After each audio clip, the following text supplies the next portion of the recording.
સુરત શહેર દક્ષિણ ગુજરાતમાં 2 દિવસ માટે રેડ એલર્ટ જાહેર કરવામાં આવ્યું છે. હવામાન વિભાગ દ્વારા આગાહી કરવામાં આવી છે. રેડ એલર્ટના પગલે ડિઝાસ્ટરની ટીમ દ્વારા પરિસ્થિતિ પર સતત નજર રાખવામાં આવી રહી છે. એનડીઆરએફ અને એસડીઆરએફની ટીમોને પણ તૈનાત રાખવામાં આવી છે. તમામ મામલતદારોને હેડક્વાર્ટર ન છોડવાની સૂચના આપવામાં આવી છે. તો ભારે વરસાદની પરિસ્થિતિને લઈને તંત્રએ કામગીરી શરૂ કરી દીધી છે, જેમાં નીચાણવાળા વિસ્તારમાં રહેતા લોકોને પણ એલર્ટ કરવામાં આવ્યા છે. રાજ્યના સૌરાષ્ટ્ર અને દક્ષિણ ગુજરાતમાં ચોમાસાનો માહોલ બરાબર જામ્યો છે, ત્યારે રાજ્યના મોટાભાગના વિસ્તારોમાં ધોધમાર વરસાદના આંકડા નોંધાયા છે. આગામી 48 કલાકમાં રાજ્યમાં ભારેથી અતિભારે વરસાદની આગાહી કરવામાં આવી છે. આ સાથે અમદાવાદના મોટાભાગના વિસ્તારો અને તાલુકામાં ભારે વરસાદ પડવાની આગાહી કરવામાં આવી છે. જુલાઈના અંત અને ઓગસ્ટ મહિનાની શરૂઆતથી રાજ્યના મોટાભાગના વિસ્તારોમાં ભારેથી અતિભારે વરસાદ પડવાની આગાહી કરવામાં આવી છે. આગામી 48 કલાકમાં રાજ્યમાં અતિભારે વરસાદને લઈ નદીઓમાં પૂર જેવી સ્થિતિનું નિર્માણ થવાની શક્યતા છે. આ સાથે અમદાવાદના મોટાભાગના વિસ્તારોમાં ભારે વરસાદી માહોલ રહેશે. છેલ્લા કેટલાક દિવસથી દક્ષિણ ગુજરાતના મોટાભાગના વિસ્તારોમાં ભારેથી અતિભારે વરસાદ નોંધાયો છે. રાજ્યના દક્ષિણ ગુજરાતના અતિભારે વરસાદને પગલે પૂર જેવી સ્થિતિ ઊભી થઈ શકે છે, જેમાં ડાંગ, વલસાડ, આહવા, સુરત સહિતના દક્ષિણ ભાગના વિસ્તારોમાં ભારેથી અતિભારે વરસાદ પડશે.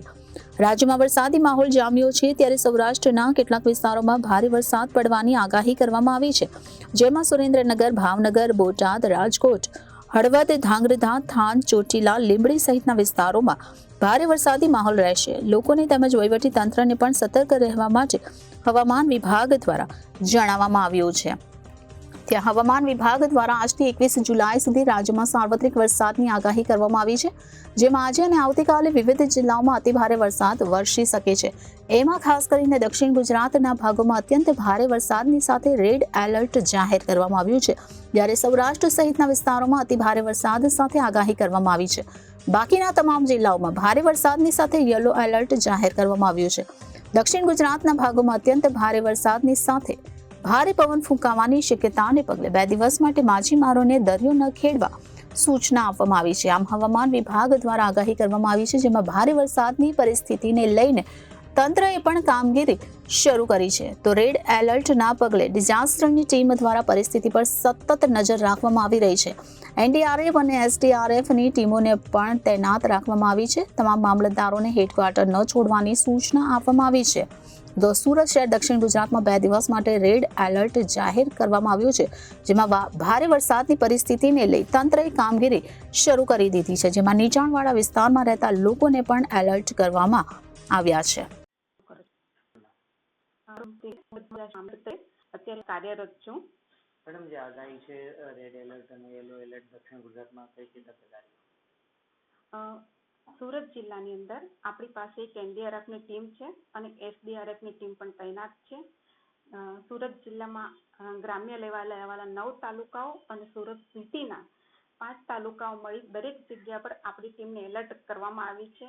તાલુકાના મામલતદારશ્રીઓ, તાલુકા વિકાસ અધિકારીશ્રીઓ, તલાટી કમ મંત્રીશ્રીઓ અને તમામને સ્થળ ઉપર હેડક્વાર્ટર ખાતે હાજર રહી સમગ્ર પરિસ્થિતિનું મૂલ્યાંકન કરવા તેમજ કોઈ અનિચ્છનીય બનાવ ન બને તેની તકેદારી રાખવા માટે સૂચના આપવામાં આવેલ છે.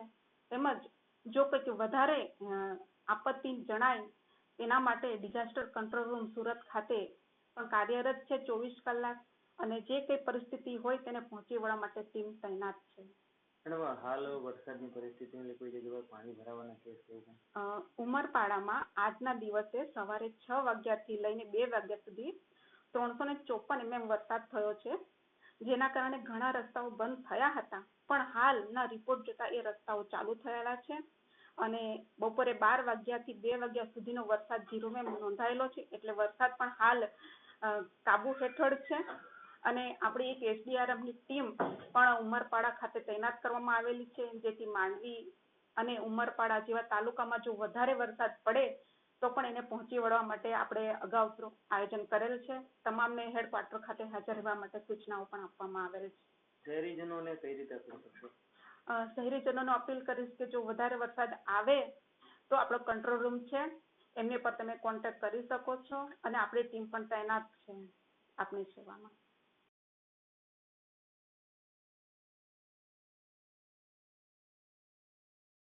Reporter Arvind Rathod, Janadesh news, Surat.